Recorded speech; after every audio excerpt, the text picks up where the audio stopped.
Hello friends, मैं हूँ रेणु शर्मा और आज हम स्टार्ट करने वाले हैं जो आपका फिफ्थ पेपर है उसकी सेकंड यूनिट एनवायरमेंटल एजुकेशन का। जो सेकंड यूनिट है, फर्स्ट यूनिट हम अपलोड कर चुके हैं। अगर आपने नहीं देखा हो तो आप देख सकते हो। ओके, चलो जल्दी से स्टार्ट करते हैं। Let's get started. तो ये सेकंड यूनिट का आपका क्वेश्चन वन है, उससे स्टार्ट करते हैं। जो आपका सेकंड यूनिट का नाम है वो है पर्यावरणीय शिक्षा का पाठ्यक्रम। फर्स्ट क्वेश्चन आपका 89, सामाजिक पर्यावरण के अध्ययन की विषय वस्तु है क्या है? तो उसका ऑप्शन ए है मनुष्य एवं अन्य जैविक समुदाय के मध्य संबंधों का अध्ययन।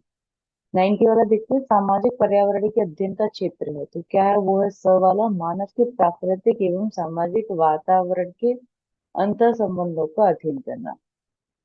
क्वेश्चन नंबर 91, पर्यावरण अध्ययन किस विषय के रूप में है? तो वो आपका क्षेत्रीय विषय और परंपरागत विषय दोनों के रूप में है। 92, समाकलित पर्यावरण अध्ययन से जुड़ा है। किस चीज से जुड़ा है? तो वनस्पति विज्ञान, सहयोग और सहिष्णुता सभी से जुड़ा है। ऑप्शन नंबर डी हो जाएगा इसका। 93, वर्तमान में विभिन्न पर्यावरणीय समस्याएं पैदा हो चुकी हैं जिनमें शामिल नहीं है। तो इनमें शामिल क्या नहीं है? तो इनमें शामिल नहीं है आपका ये आयोजन क्षरण नहीं है। ठीक है, वर्षा न होना और अम्लीय वर्षा, हरित गृह प्रभाव, ये सब नहीं है। क्वेश्चन नंबर 94, पर्यावरण शिक्षण को प्रभावशाली बनाने के लिए शैक्षणिक भ्रमण और सेमिनार जैसा पाठ्यक्रम सहगामी क्रियाओं के लिए आवश्यक धन तो क्या है? वो है आपका, देखो, स्वयं एकत्रित करेंगे या प्रशासन से मदद लेंगे या अभिभावकों से मदद लेंगे। ठीक है, तो ब और स दोनों हो जाएगा इसका।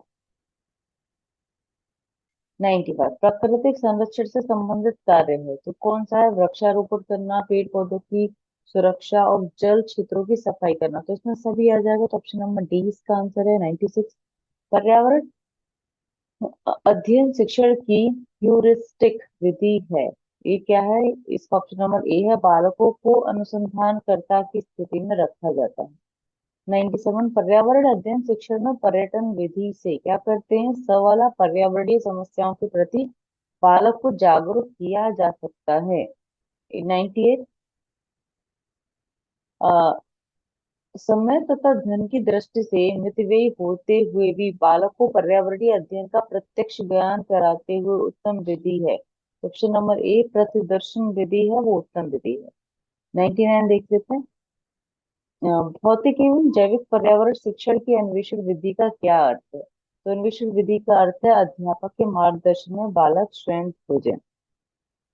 100, किसी बालक को उसके वातावरण पर आधारित ज्ञान दिए जाने की विधि को कहते हैं, क्या कहते हैं? उसे बोलते हैं अवलोकन विधि। हम अवलोकन ही तो कर रहे हैं ज्ञान देने जाने वाली विधि से। 101, पर्यावरण अध्ययन के शिक्षण की पर्यटन विधि में उपयोग में लाई जा सकते हैं तो क्या लाई जा सकते हैं? विज्ञान संग्रहालय, चिड़ियाघर, विज्ञान प्रदर्शनी और उपयोग। 102, प्राथमिक स्तर पर पर्यावरण अध्ययन की कौन सी विधि प्रभावशाली है? तो जो प्रभावशाली है वो है कहानी विधि, क्योंकि ये थोड़ी इंटरेक्टिव होती है।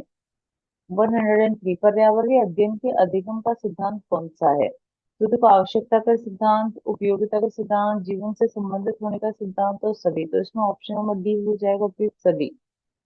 104, पर्यावरण शिक्षा में सामूहिक चर्चा से संबंधित शिक्षण विधि कौन सी है? तो है आपकी ये वाली विचार गोष्ठी विधि, option number D. Question number 105, IEEP का पूर्ण रूप है तो वो है आपका इंटरनेशनल एनवायरमेंट एजुकेशन प्रोजेक्ट।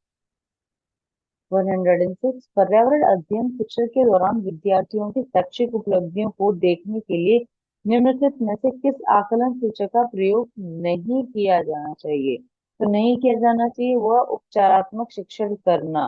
तो किसका करना चाहिए? अवलोकन का कर सकते हैं, प्रयोग करना और चर्चा करना, ये कर सकते हैं। 107, निम्नलिखित में से कौन सा विकल्प पर्यावरण अध्ययन की विषय वस्तु में सम्मिलित नहीं किया जाता? तो राजनीतिक संरक्षण को नहीं किया जाता है, वन संरक्षण, जल संरक्षण, मृदा संरक्षण को किया जाता है। पर्यावरण शिक्षा की बहुउद्देशीय ज्ञान विधि कौन सी है? तो आपकी क्विज प्रतियोगिता, एमसीक्यू जो क्वेश्चन होता है। पर्यावरण शिक्षा में निम्न विषयों की सहभागिता होती है तो सामाजिक विषय, वैज्ञानिक और भाषा व साहित्य से भी आ जाएगा इसमें।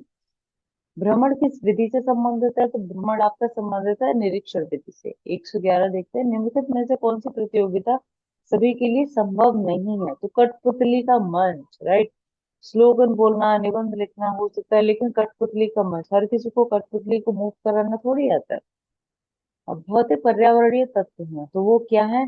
क्षेत्रीय संबंध, मिट्टी, जलवायु, जलराशियां, खनिज पदार्थ, उपयुक्त सभी, तो उपयुक्त सभी हो जाएगा।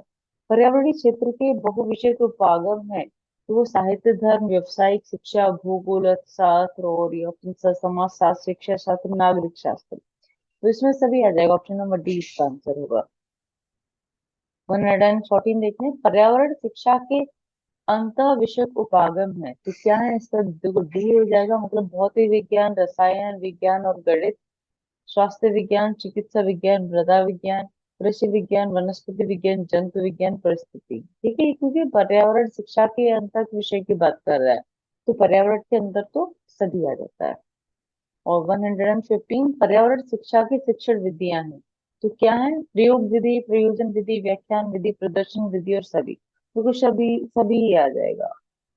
परियोजना पद्धति में पद होते हैं, कौन से होते हैं? समस्या का चुनाव का नियोजन करना, कार्यविधि का मानकीकरण कार्य करना और रिपोर्ट तैयार करना, मूल्यांकन करना, तो इसका भी ऑप्शन नंबर डी लगा के आ जाना आप अगर आता है तो।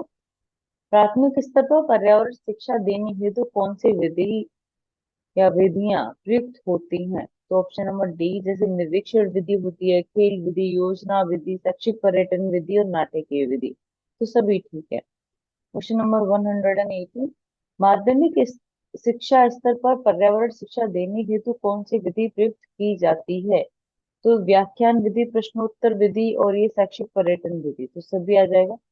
119, उच्चतर माध्यमिक शिक्षा स्तर पर पर्यावरण शिक्षा देने हेतु कौन सी विधि और या विधियां प्रयुक्त की जाती हैं? तो इसका भी ऑप्शन नंबर डी है, मतलब व्याख्यान विधि और कार्यात्मक अनुसंधान विधि, सामूहिक वाद विवाद विधि, जिसे ग्रुप डिस्कशन भी बोलते हैं, और सर्वेक्षण विधि व प्रयोगात्मक विधि, प्रैक्टिकल। 120, ये पूछ रहा है आपका कि उच्च शिक्षा स्तर पर पर्यावरण शिक्षा देने हेतु कौन सी विधि या विधियां प्रयुक्त की जाती हैं? इसका भी सभी ऑप्शन नंबर डी ही होगा। सेमिनार तथा कार्यशाला विधि, प्रयोगात्मक विधि व सर्वेक्षण विधि और अंत अनुशासन शासकीय आयाम। 121, शैक्षिक तकनीक के अंतर्गत समस्त सहायक साधनों को कितने भागों में बांटा जाता है? तो वो बांटा जाता है आपका, इसका ऑप्शन नंबर स, मतलब कठोर शासन और मृदुल शासन, इसको दोनों ही आ जाएगा।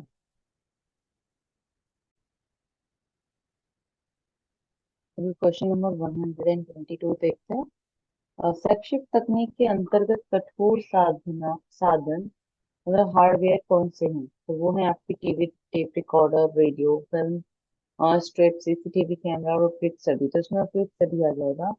शैक्षिक तकनीक के अंतर्गत उपयुक्त मृदुल साधन कौन से हैं? तो इसमें भी ऑप्शन नंबर डी है, मतलब विधियां, युक्तियां, मनोवैज्ञानिक सिद्धांत और डी।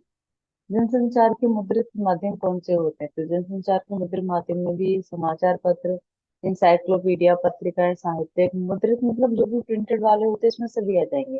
जनसंचार के मुद्रित माध्यम माध्यम कौन कौन से हैं? देखो, फिल्म, स्ट्रिप, प्रोजेक्टर, दृश्य माध्यम, ओएचपी और कंप्यूटर सिनेमा, ये हैं जनसंचार के मुद्रित माध्यम। भारत में दूरदर्शन का सर्वप्रथम प्रयोग कब हुआ था? वो हुआ था आपका 15 अगस्त 1959 को दिल्ली में। ठीक है, दिल्ली से दूरदर्शन स्टार्ट हुआ था 1959। दूरदर्शन, दूरदर्शन, दर्शन में लास्ट में ना आ रहा है तो 1959 में 9 आता है, ऐसे याद कर सकते हो आप। इसके इको क्लब है, इको क्लब क्या है? ये पर्यावरण संरक्षण के लिए कार्य करने वाला एक समूह है। 128, न्यूमैन ने पर्यावरण शिक्षण के कार्यक्रम को कितने भागों में विभाजित किया है? वो क्या है आपका? ये सभी में देखो, पर्यावरण अध्ययन, पर्यावरण विज्ञान और पर्यावरण अभियांत्रिकी और अध्यापक शिक्षा के कार्यक्रम, तो इसका ऑप्शन में यह हो जाएगा। 129, बच्चों को पर्यावरण अध्ययन सीखने में प्रभावशाली तरीके से जोड़ा जा सकता है, तो इसका ऑप्शन नंबर डी हो जाएगा, एक और दो से केवल, मतलब वृत्तांत से और कहानियों से। 130, पर्यावरण अध्ययन कि शिक्षकों के द्वारा बच्चों को जानवरों का अवलोकन और उनका जानवरों का चित्र बनाने के प्रति प्रेरित करने का उद्देश्य है। क्या उद्देश्य है उसका? वो आ जाएगा आपका क्या, ऑप्शन नंबर ब, मतलब कि ये वाला आ जाएगा। 1 2 3 सभी बच्चों को सृजनात्मकता का विकास करना, बच्चों में अवलोकन और रचना कौशलों का विकास करना, और बच्चों में सौंदर्यगत संवेदना का विकास करना। नेक्स्ट क्वेश्चन, निम्नलिखित में से क्या पर्यावरण अध्ययन के संदर्भ में सही है? तो क्या सही है? देखो इसमें फर्स्ट और ये लास्ट, ये द पहला और ये दूसरा की कक्षाओं के लिए भाषा और गणित के माध्यम से पर्यावरण अध्ययन पढ़ाया जाता है। ठीक है, तो फर्स्ट और सेकंड। निम्नलिखित में से क्या पर्यावरण अध्ययन में बच्चों के द्वारा ज्ञान की रचना में महत्वपूर्ण है? तो ये हो जाएगा उसका ऑप्शन नंबर ठीक, मतलब बच्चों का सक्रिय भाग लेना, बच्चों के समुदाय के सदस्य और पर्यावरण के अध्ययन की पाठ्य पुस्तक है। तो इसका सही, ये तीनों ही हो जाएंगे। निम्नलिखित में से कौन सा पर्यावरण अध्ययन पाठ्यक्रम में सुझाव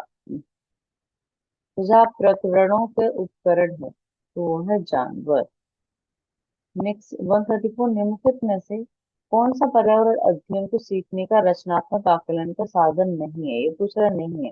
तो वार्षिक उपलब्धि परीक्षण, जो एनुअल एग्जाम के बाद में जो आपके मार्क्स आते हैं ना, वो नहीं है। निम्नलिखित में से किसको पर्यावरण अध्ययन में बच्चों के आकलन में दूर करना चाहिए? तो वो हो जाएगा इसका ऑप्शन नंबर आपका स, मतलब बच्चों के उत्तरों को सही या गलत में आंकना। और तो क्या ठीक है, आकलन के संकेतों का उपयोग करना, बच्चों को सीखने की गुणात्मकता का अध्ययन करना, ठीक है, ये ठीक है। और कक्षा 5 के ईवीएस पाठ्य पुस्तक में प्रत्येक पाठ में अंत में दिए गए आज हमने क्या सीखा पर चर्चा करनी। 136, बच्चों को पर्यावरण अध्ययन को सीखने के लिए खोजने के द्वारा पर्याप्त समय दिया जाता है। ये इंगित करता है, ये क्या इंगित करता है? इसका अर्थ क्या, पर्यावरण अध्ययन बाल केंद्रित है, ये इंगित करता है। पर्यावरण अध्ययन कक्षा में थर्ड से फिफ्थ के एक विषय क्षेत्र है जो संकलित करता है। तो वो संकलित करता है पर्यावरण शिक्षा, सामाजिक अध्ययन और विज्ञान की अवधारणाओं के मुद्दों को।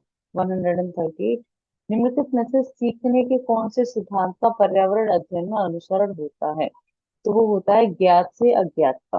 139, पर्यावरण अध्ययन में शिल्पकला और चित्रकला को समूहों में करके सीखने पर बल दिया जाता है। तो इसका आंसर ठीक होगा, मतलब सेकंड एंड थर्ड वाला। समूह में सीखना सहपाठी द्वारा सीखने को प्रोत्साहित करता है, और समूह में सीखना कक्षा में सामाजिक अंतर क्रिया को बेहतर करता है।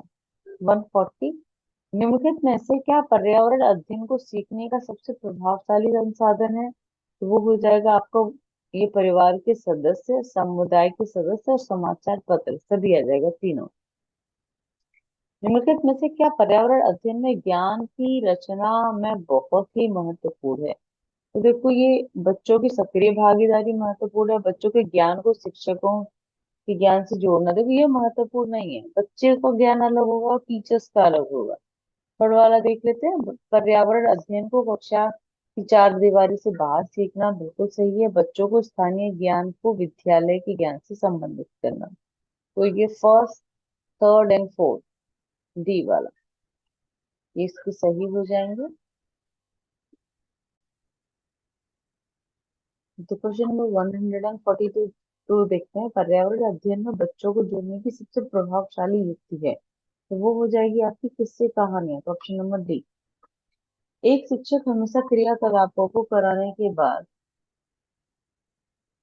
प्रश्नों और चर्चाओं का संचालन करता है। ठीक है, तो इसका हो जाएगा स वाला, मतलब कि बच्चों की प्रक्रिया और कौशलों का आकलन करता है, बच्चों को खोजने के अवसर देता है, और बच्चों को अपनी अभिव्यक्ति का अवसर देना, बच्चों को उनकी सीखने की गति के आधार पर विवेक करना थोड़ा नेगेटिव हो गया तो उसको नहीं करेंगे। तो सेकंड एंड थर्ड तीनों ठीक हो जाएंगे। पर्यावरण अध्ययन में बच्चों को पाठ्य पुस्तकों और शिक्षकों के अलावा अन्य स्रोतों की मदद लेने के लिए प्रोत्साहित करना चाहिए। क्योंकि क्योंकि पर्यावरण अध्ययन सीखने के लिए पाठ्य पुस्तक और शिक्षक ही स्रोत नहीं है, बिल्कुल ठीक है। यह पर्यावरण अध्ययन सीखने के लिए समुदाय और माता पिताओं की उपस्थिति का विकास करेगा, ये भी ठीक है। तीसरा, यह शिक्षकों को बच्चों की पृष्ठभूमि को जानने का अवसर देगा, ये भी ठीक है। यह बच्चों के सौंदर्यगत और मनोक्रियात्मक कौशलों का विकास करेगा। देखो, सौंदर्यगत और इनका विकास करेगा नहीं करेगा ये 100% क्लियर नहीं, लेकिन बाकी तीनों चीजें तो डन है। तो 145, निम्नलिखित में क्या पर्यावरण अध्ययन में आकलन के लिए संकेत नहीं होना चाहिए? तो क्या नहीं होना चाहिए? प्रश्न पूछना, ये संकेत नहीं होना चाहिए। सहभागिता हो, न्याय और समानता के प्रति सरोकार और याद करना, ठीक है। 146, पर्यावरण अध्ययन में शिक्षक के द्वारा बच्चों को स्वयं अपने आकलन के लिए अवसर देना चाहिए। स्वयं आकलन तो यह सीखने के लिए समान आकलन। 147, पर्यावरण अध्ययन शिक्षण अधिगम में कक्षा में प्राप्त अधिगम के विद्यालय के बाहर जाने से जोड़ने और इसमें वृद्धि करने से तात्पर्य है। तो क्या है? पाठ्य पुस्तकों को बाहर जाना।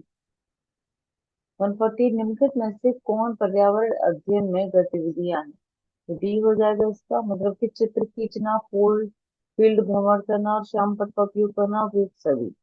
तो ईवीएस कक्षा में समूह में सीखने का क्या उद्देश्य है? समूह में सीखने का उद्देश्य सहयोग के मूल्यों को लागू करने और एक साथ काम करने के लिए प्रत्येक बच्चे को सक्रिय रूप से भाग लेना और सीखने में सक्षम बनाना।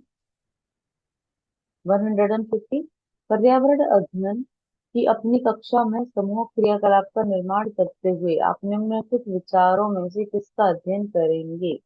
तो 150 का हो जाएगा 1 to 4, मतलब बच्चों की रुचियों का, और लड़के और लड़कियों की समान रूप से रुचिकर लगे, और इसमें मूल्यवान सामग्री लगी हो। मूल्यवान सामग्री मतलब कॉस्टली तो ये नहीं होना चाहिए। ऑप्शन नंबर 3 गलत है। सभी धार्मिक और सांस्कृतिक पृष्ठभूमि में बच्चों को रुचिकर लगी, ये ठीक है, ये सारे बच्चे इंटरेस्टेड हैं।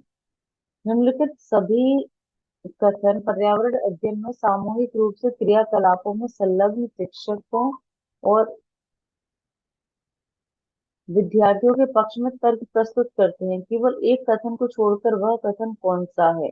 वो कथन ये वाला है, समूह क्रियाकलापों की वजह से बच्चे अंक उपलब्धि में अच्छा सुधार प्रदर्शित करते हैं। ऐसा नहीं होता। 154, समूह कार्य से पर्यावरण अध्ययन कर रहे बच्चों का सामाजिक वैयक्तिक विशेषताओं के आकलन के लिए निम्नलिखित में से कौन सा उपकरण सर्वाधिक उपयुक्त होगा? तो वो होगा आपका दत्त कार्य। 153, पर्यावरण अध्ययन की पाठ्य पुस्तक में प्रयुक्त भाषा तो कौन सी है? बच्चों की दिन प्रतिदिन की भाषा से संबंधित होनी चाहिए।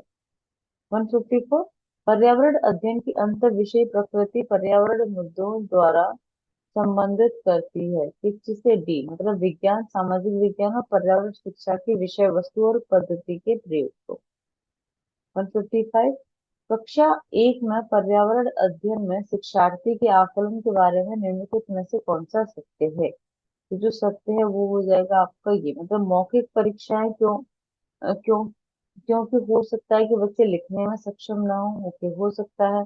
ड्राइंग क्योंकि बच्चों को इसमें आनंद आता है, ये भी ठीक है। शिक्षकों का अवलोकन और रिकॉर्डिंग, ये भी ठीक है। शिक्षकों को भी हमें चेक करना चाहिए ना कि ठीक से पढ़ा रहे हैं कि नहीं पढ़ा रहे हैं। वो किसी को न रोके, नीति को ध्यान में रखते हुए आकलन की कोई आवश्यकता नहीं है। नहीं, ऐसा नहीं है कि आकलन तो होना ही चाहिए, तो ऑप्शन नंबर 4 तो इसमें नहीं आएगा। और ठीक है, पर्यावरण अध्ययन में शिक्षा शास्त्र के संदर्भ के सिवाय निम्नलिखित सभी वांछनीय अभ्यास हैं। कौन से? वास्तविक अवलोकन के स्थान पर पाठ्य पुस्तकीय ज्ञान की श्रेष्ठता को स्वीकार करना, ये वाला। 157, पर्यावरण अध्ययन में बच्चे शिल्प कला और चित्रकला को समूह में सीखना विशेष रूप से पसंद करते हैं। क्योंकि इसका यह सहपाठी अधिगम को बढ़ावा देता है, ठीक है। यह सामाजिक अधिगम को बेहतर बनाता है, ये भी ठीक है। जब बच्चों की सृजनात्मकता की प्रशंसा की जाती है तो वे खुश होते हैं और वो उनके प्रति प्रेरित भी होते हैं, ये भी ठीक है। यह कक्षा में अनुशासन को बढ़ाता है। देखो, अनुशासन को बढ़ाएगा या नहीं बढ़ाएगा ये जरूरी नहीं है, ठीक है। और नहीं बढ़ाएगा क्योंकि बच्चे जब एकदम बहुत ज्यादा हैप्पी हो जाते हैं तो एक अनुशासन वहां पे थोड़ा सा ब्रेक हो जाता है। 158, प्राथमिक कक्षा में पर्यावरण अध्ययन को सीखने सिखाने में कहानियां एक महत्वपूर्ण पहलू है। पर्यावरण अध्ययन में कक्ष में कहानी सुनाने के लिए निम्नलिखित में से कौन सा सबसे कम उपयुक्त उपकरण है? तो वो है आपका, मतलब कहानियों में व्यक्तियों के अनुभव शामिल होते हैं, या रटकर सीखने को हतोत्साहित करना चाहिए, तो बच्चों को प्रश्न करने और खोजने का मौका मिलना चाहिए। तो इसका स वाला बिल्कुल ठीक है। 159, निम्नलिखित स्तर पर पर्यावरण अध्ययन में समुदाय सीखने सिखाने का एक महत्वपूर्ण संसाधन है क्योंकि यह वास्तविक स्थितियों में सीखने के अवसर उपलब्ध कराता है। तो डी वाला ठीक है। 160, विद्यार्थियों का आकलन करते समय पर्यावरण अध्ययन की शिक्षिका को निम्नलिखित में से क्या नहीं करना चाहिए? तो बच्चों के कार्य के केवल कुछ पक्षों पर ध्यान केंद्रित करना।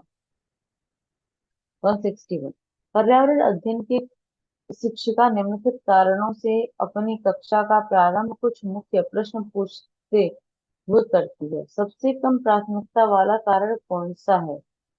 ठीक है, उसका चुनाव कीजिए। तो डी वाला, मतलब शिक्षार्थियों को चिंतन सीमित किया जा सकता है। प्राथमिक स्तर पर पर्यावरण अध्ययन की पाठ्य पुस्तक में निम्नलिखित में से कौन सी विशेषता नहीं होनी चाहिए? तो उसका यह परिभाषाओं और अमूर्त अवधारणाओं की व्याख्या करने पर ध्यान केंद्रित करती है। 163, निम्नलिखित में से कौन से प्राथमिक स्तर पर पर्यावरण अध्ययन में आंकलन के लिए उपकरण और तकनीकें हैं? तो सब हो जाएगा इसका, मतलब कि सभी ठीक है। परियोजनाओं का कार्य, क्षेत्र भ्रमण, जर्नल लिखना और विचार मानचित्रण। 164, पर्यावरण अध्ययन के शिक्षण से उन प्रक्रिया आधारित कौशलों को बढ़ावा दिया जाना चाहिए जो पूछताछ आधारित प्रत्यक्ष अनुभवों के केंद्र बिंदु है। निम्नलिखित में से कौन सा एक ऐसा कौशल नहीं है? तो जो नहीं है वो है निर्धारण नहीं। 165, प्राथमिक स्तर पर पर्यावरण अध्ययन बढ़ाने के लिए निम्नलिखित में से कौन सा पहलू सबसे महत्वपूर्ण होना चाहिए? तो क्रियाकलाप संचालित करना तथा कौशलों का विकास करना, विज्ञान के आधारभूत संकल्पना अवधारणाओं को समझना, और सीखने वालों को प्राकृतिक और सामाजिक सांस्कृतिक पर्यावरण से जोड़ना और आकलन में सफलता प्राप्त करना। तो इसका ऑप्शन नंबर डी ठीक है। 166, प्राथमिक स्तर पर पर्यावरण अध्ययन के शिक्षण में कहानियों और कविताओं का प्रभावी ढंग से उपयोग किया जा सकता है।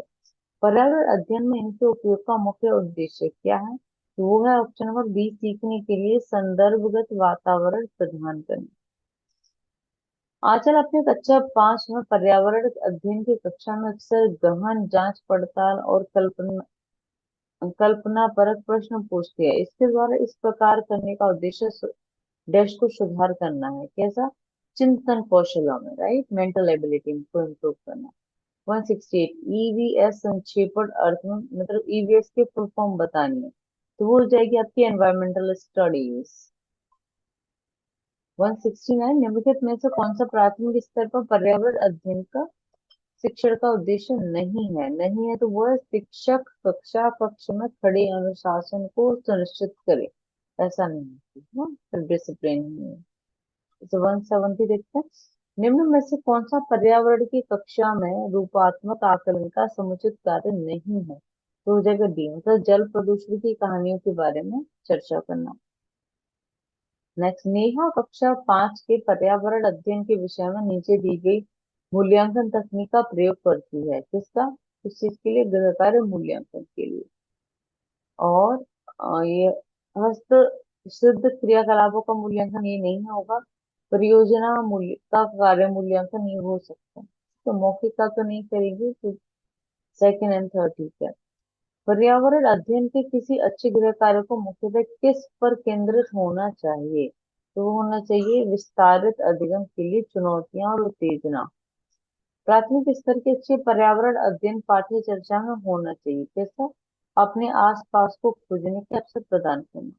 174, प्राथमिक स्तर पर ईवीएस पाठ्य पुस्तकों में कविताएं और कहानियां सम्मिलित करने का कारण है। क्या कारण है? विषय के अधिगम में अमोद प्रमोद करना। 175, पर्यावरण अध्ययन की पढ़ाई और कक्षा में प्रश्नोत्तर तकनीक का सबसे अच्छा उपयोग किसके लिए किया जाता है? तो भी, मतलब शिक्षार्थियों में सीखने की जिज्ञासा उत्पन्न करने के लिए। ये वाला हो जाएगा इसका।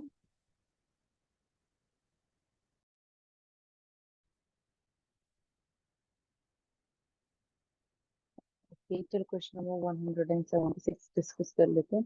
अब प्राथमिक स्तर पर पर्यावरण अध्ययन की पढ़ाई का एक मुख्य उद्देश्य है, तो इसका ऑप्शन हो जाएगा बी, मतलब कक्षा को पढ़ाई को शिक्षार्थी के विद्यालय से बाहर के जीवन से संबंधित करने में सहायता देना।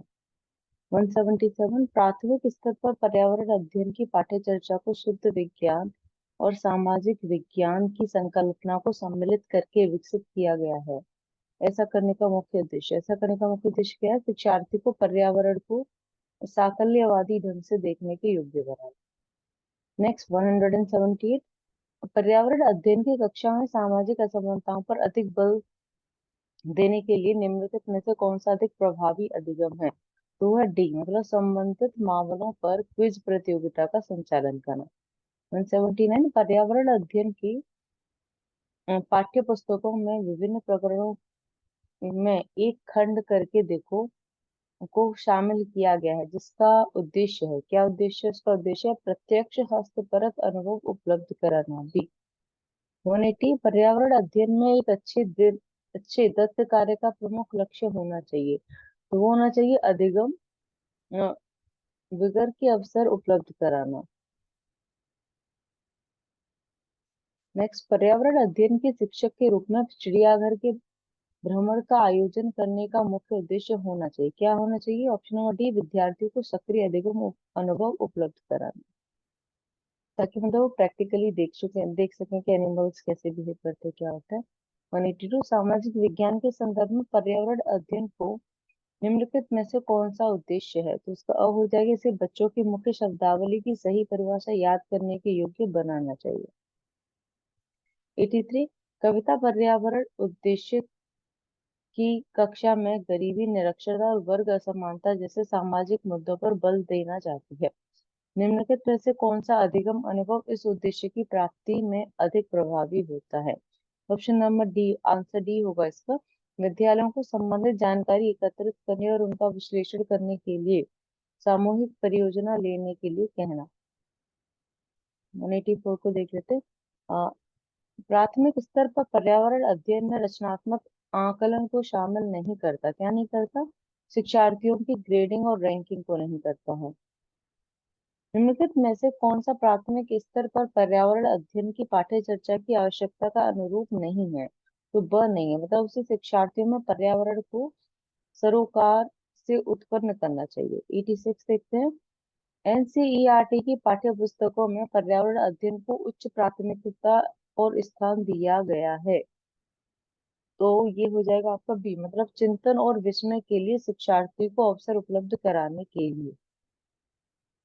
सोनी इन पेजेस की क्वालिटी थोड़ा सा डाउन है, उसके लिए और मैं बोल रही हूँ, अब ध्यान से सुनना। पर्यावरण अध्ययन की एक अच्छी पाठ्य चर्चा को बच्चों के प्रति सही, जीवन के प्रति सही और विषय के प्रति सही होना चाहिए। पाठ्य चर्चा को निम्नलिखित विशेषता कौन सा उपयुक्त आवश्यकता को नहीं करेगी? तो इसका अ हो जाएगा, यह शब्दावली और परिभाषाओं पर अधिक बल देती है। 188 कक्षा 5 की एनसीईआरटी की पर्यावरण अध्ययन की पाठ्य पुस्तक में प्रत्येक पाठ के अंत में खंड को शामिल किया गया है। हम क्या समझें? यह सुझाव दिया गया है कि इस खंड में शामिल प्रश्नों के उत्तरों का सही या गलत रूप से आकलन नहीं किया जाएगा। यह परिवर्तन इसलिए किया गया है, तो इसका स हो जाएगा, यह जानने में शिक्षक की सहायता करता है कि बच्चे कैसे सीख रहे हैं। 189 पर्यावरण अध्ययन की पाठ्य पुस्तकों में अभ्यास एवं गतिविधियों को उपलब्ध कराना चाहिए, तो इसका सब हो जाएगा प्रकरणों के अंत निर्मित। 190 पर्यावरण अध्ययन के शिक्षकों को क्या होना चाहिए? बच्चों के दृष्टिकोण को स्वीकार करना एवं सम्मान देना चाहिए, अपनी ही बात पर रिजिड नहीं रहना चाहिए। 191 डैश के अलावा निम्नलिखित पर्यावरण अध्ययन पढ़ाने की विधियां हैं, किसके अलावा? समस्या, सहयोगात्मक अधिगम, व्याख्यान द्वारा स्पष्ट करने, तो ये वाला स वाला व्याख्यान द्वारा स्पष्ट करने के अलावा भी, ठीक है। और 192 पर्यावरण अध्ययन की कक्षा में संकल्पनाओं को स्पष्ट करने के लिए कविताओं और कहानी कथन का प्रयोग करना सहायता करता है। किस चीज में सहायता करता है? वो करता है आपका शिक्षार्थियों में, ऑप्शन नंबर स, शिक्षार्थियों में निहित भाषा एवं सांस्कृतिक विविधताओं का अध्ययन रखने में।